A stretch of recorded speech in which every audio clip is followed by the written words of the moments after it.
நன்றாக புரிந்து கொள்ளுங்கள்.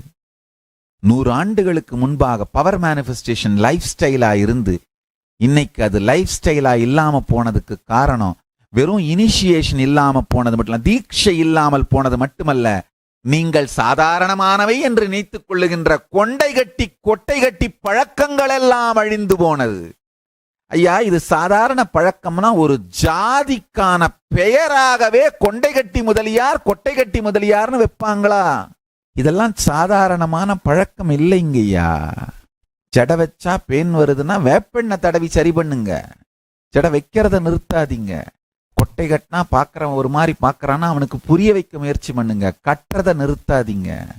கொண்டை கட்டலும் கொட்டை கட்டலும் இனத்தின் அடையாளமான பெயருக்குள்ளேயே சொருகி வைக்கப்பட்டிருக்கின்றது. கொண்டை கட்டி முதலியார் கொட்டை கட்டி முதலியார்னு.